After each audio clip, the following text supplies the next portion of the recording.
Okeylah. Tak apa, kita balik pada tajuk ini ya. Okey. Betul ke tu? Maklumat. You jangan Sekarang cuba kita kepada- tengking orang tak tu pasal. You jemput masalah. You jangan tengking orang. You ingat Kita apa? Ini cakap parlimen you punya. dasar. Teruskan Boleh suruh orang keluar, suruh orang undang-undang masuk. Yang Amat. Jadi Yang Berhormat Menteri, Tuan Yang Berhormat, saya ingin tanya pada Yang Berhormat Menteri, cadangan Pakatan Rakyat adalah keperluan negara ini adalah satu penyelesaian lebih menyeluruh, comprehensive solution, dan itu adalah melalui penubuhan satu housing board untuk kategori perumahan-perumahan macam rumah kos rendah, pangsapuri kos rendah, pangsapuri sederhana, di mana masalah ini memerlukan satu pendekatan yang jauh berbeza. Itu perlukan suntikan wang yang besar. Itu perlukan satu rangka undang-undang yang berbeza daripada ini. Adakah Kerajaan Barisan Nasional sanggup membincang dengan kita itu? Sebab itulah cadangan daripada Pakatan Rakyat. We would take a different approach dengan izin. Jadi itulah berkaitan dengan kedudukan masalah yang besar yang kita melihat adalah tidak dapat diselesaikan dengan rang undang-undang ini. Itu satu.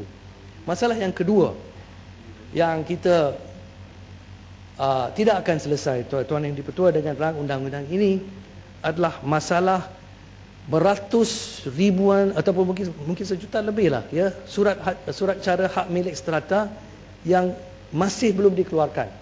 The late issuance of strata titles dengan izin. Ya. Masalah ini mengakibatkan beberapa tempat masih diuruskan oleh pemaju dan menimbulkan masalah kepada tuan punya dan pemilik pangsapuri, dan masalah ini sampai sekarang tidak dapat diselesaikan. Semalam apabila dalam perbahasan saya dengar Yang Berhormat Menteri untuk Kementerian Sumber Asli menjawab, oh ini adalah berkaitan dengan kerajaan negeri. Tuan Yang Di-Pertua, itu bagi saya bukan jawapan yang wajar. Ya, kita tak boleh cuci tangan macam itu dan selesai kerajaan negeri mesti selesai. Tidak, sebab kawalan pemaju itu adalah di bawah kerajaan pusat. Sebab punca masalah itu juga adalah ada pemaju-pemaju yang membina bangunan-bangunan itu. Jadi jawapan semalam itu tidak sesuai untuk menangani masalah ini. Dan hari ini Subang, ya, saya tak bagi ruang. Dan Subang dengan tak ini, bagi ruang Yang Amat. dengan rang undang ini, Duduklah Yang Amat. kita melihat, saya minta Yang Berhormat Menteri ini bagi penjelasan sebab saya rasa dia tahu ini masalah besar. Jadi apakah langkah-langkah yang kerajaan pusat akan melakukan, mungkin tu melalui undang baru ke, apa dasar baru ke, apa pentadbiran, sistem pentadbiran baru, macam mana masalah kelambatan pengeluaran surat cara hak milik strata ini boleh diselesaikan. Sebab mangsanya dalam bukan 1,000, 2,000, jumlah beratus ribuan mereka, mangsa-mangsa mereka yang masih menderita, tak boleh selesai masalah mereka di pangsapuri mereka sebab tidak pegang the strata title, dan ada golongan lain juga. So itu yang masalah yang kedua. Yang ketiga baru disebut oleh rakan saya daripada Selayang, Yang Berhormat Selayang, iaitu berkaitan dengan pendekatan dasar. Akan kita terus membenarkan pemaju jual bangunan yang mereka belum membina, ataupun kita melaksanakan dasar yang lebih progresif, yang lebih baik, iaitu kita ada undang-undang untuk pastikan bina dulu, lepas itu jual. Sebab yang kedua itu akan memberikan perlindungan yang jauh lebih baik kepada pembeli daripada yang sekarang. Sebab kita sudah ikut pendekatan, kita biar pemaju tu kutip 10%, lepas tu gunakan pinjaman pembeli itu untuk membina, dan ini telah mengakibatkan masalah projek-projek terbengkalai. Bukan satu atau dua. Di Selangor saja kita ada mungkin berapa ratus? 141 projek terbengkalai yang saya difahamkan melibatkan 60,000 mangsa pemilik yang sekarang jam dengan izin penjelasan. So Boleh. silakan. Pasti salah boleh. Boleh. Pasti salah boleh. Bagian serai tak boleh. Tak apa. Orang serai. Okay, thank you. Terima kasih banyak. Datuk Yang Bertua, terima kasih Subang. Dua perkara nak minta penjelasan. Satu tadi Yang Berhormat Subang ada sebut kata yang mengawal pemaju ialah kerajaan pusat bukan kerajaan negeri.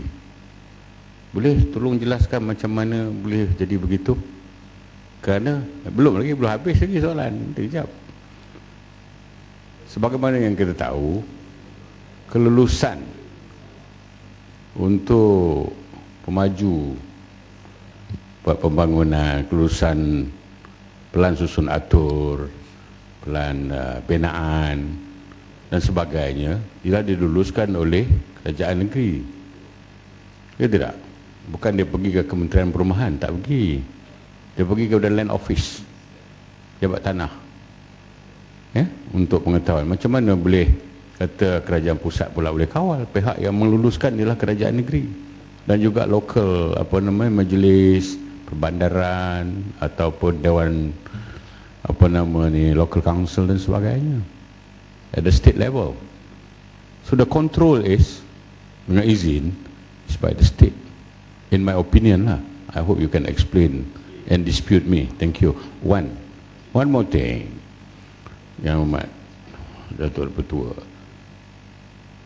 Yang Muhammad Subang membuat tuduhan mengatakan bahawa pemaju menggunakan wang pinjaman pembeli untuk membiayai projek itu.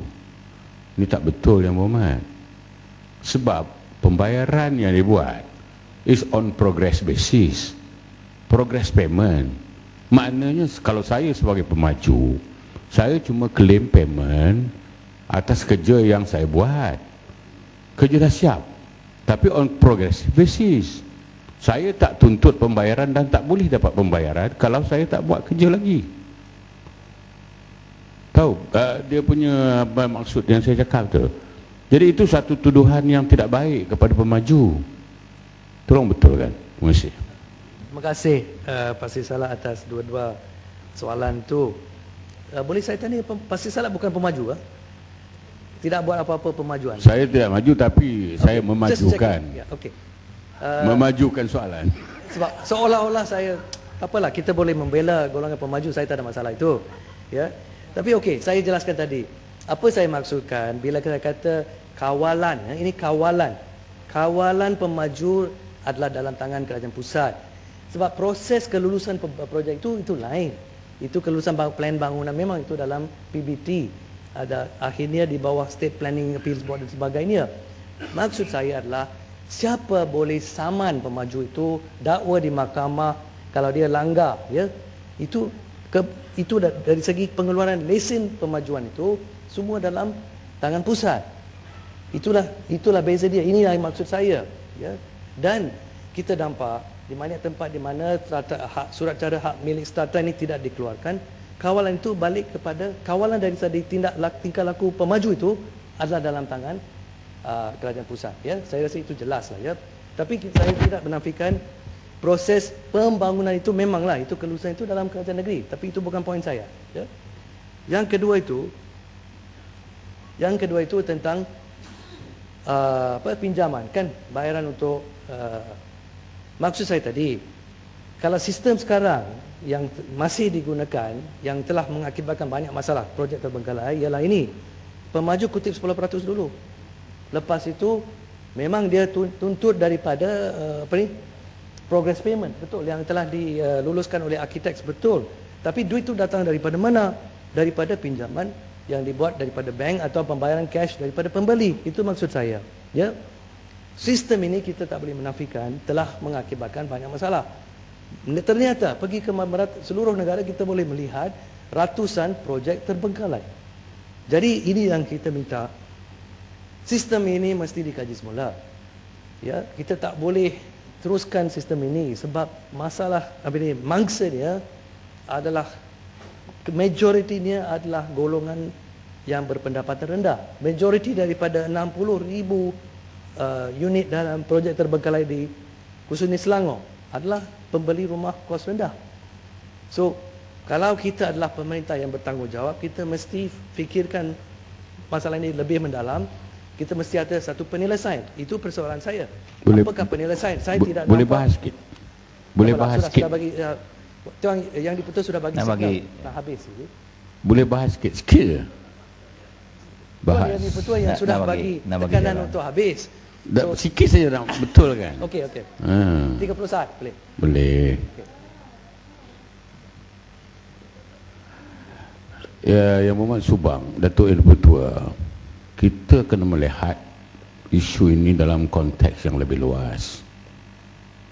Kalau kita nak mansuhkan kaedah sekarang dan digantikan bina dan jual dengan izin, you know what is going to happen to the economy? Yang Berhormat Subang mungkin banyak modal lah. Pemaju mana yang ada modal banyak nak bina dulu baru jual? So what is going to happen to the construction industry?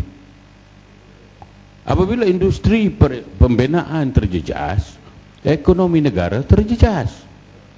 Jangan kita tengok dengan keadaan dalam konteks yang begitu sempit. Kita lihat kepada konteks ekonomi negara. Masalah pembeli yang tidak disengajakan oleh pemaju, oleh kerana saya faham dia terbengkalai sikit-sikit je. Point Itu saya sudah faham. Itu dia ada avenues lain. Baik. Okey, terima kasih. Dia ada avenues lain. Tidak semestinya bahawa you bakar kelambu. Terima kasih Pak Salah. Kamu. Terima kasih. Faham tak? Saya dah faham point. Ni semua dasar-dasar kerajaan barisan semua you nak ubah. Boleh saya teruskan yang Dipertua? Terima kasih. Kerana sikit punya pasal. Okey. Kalau Pasir Salak nak jadi pembela pemaju, saya tak ada masalah. Bukan, saya nak Bagi membela ekonomi negara. Ekonomi negara untuk rakyat juga. Bagi Pakatan Rakyat, kita melihat kepada kepentingan Pakatan Rakyat dia tak melihat dalam konteks yang luas. Pembeli di bawah. Itu sebab bajet Pakatan Rakyat tak boleh diterima. Betul, please. Ya, Yang Berhormat. Sempit. Tapi respon Yang Berhormat. Baik, terima kasih.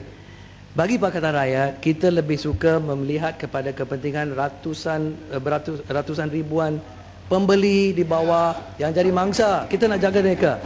Kalau nak jaga pemaju, kita serah pada Barisan Nasional, no problem. Ya, okey. Okey. Baik. So, saya balik pada poin saya tadi. Saya nak ini masalah projek terbengkalai adalah besar, masih berlarutan. Dan malangnya kita tidak dapat melihat niat atau political will dengan izin untuk menyelesaikan masalah itu, sebab penyelesaian itu tidak dapat dikesan dalam rang undang-undang ini. Jadi itu bagi saya merupakan satu kegagalan yang besar. Saya minta Yang Berhormat Menteri ini memberi perkara ini perhatian yang lebih berat dan minta penjelasan lah ya. Walaupun tidak ada di dalam rang undang ini, apakah kita akan buat ya dari segi undang-undang, dari segi perubahan undang-undang ya. Sebab dasar ini yang saya sebut ni adalah punca masalah. Kita mesti ubah dasar itu. Dan ada beberapa formula yang boleh dipertimbangkan. Sebagai contoh ya, satu formula, kita benarkan pemaju kutip 10%. Tapi lepas itu dia kena siapkan bangunan itu dengan pinjaman dia sendiri. Tak boleh ambil daripada pinjaman pembeli. Jadi kalau apa-apa jadi pada projek, pembeli tidak terjejas. Ini satu contoh saja kita boleh mempertimbangkan. Okey. So mungkin pasti salah pun ada cadangan lain, tapi tak apa, bukan masa sekarang lah untuk dengar itu. Okey, so itu saja yang tuan ni betul saya rumuskan. Kita lihat kita tidak menafikan rang undang yang kedua lah, Akta Hak Milik Strata itu yang kita pindah semalam, dan rang undang-undang pengurusan strata ini memang ada penambahbaikan. Itu kita terima dan kita mengalukan. Tapi masih ada isu besar yang tidak dapat ditangani dalam undang-undang ini. Dari segi beberapa aspek yang saya sebut tadi, dengan izin redevelopment of existing old subdivided building sekarang tidak dapat diselesaikan. Kuasa untuk attachment of parcels of defaulters dengan izin tidak dapat diselesaikan. Pengeluaran provisional strata titles at point of sale itu pun tidak dapat diselesaikan. Dan masalah yang jauh lebih besar, iaitu masalah sosial, masalah keadaan blok-blok pangsapuri kos rendah di seluruh negara ini memerlukan satu pendekatan yang jauh beza. We need a special mechanism, kita perlu special funds. Dan saya ingin tanya sekali lagi, adakah kerajaan pusat sanggup menyelesaikan masalah itu, apakah cadangan daripada kerajaan pusat. Dengan itu saya ucapkan terima kasih pada Tuan Speaker telah memberi ruang saya untuk membahas tentang undang-undang ini.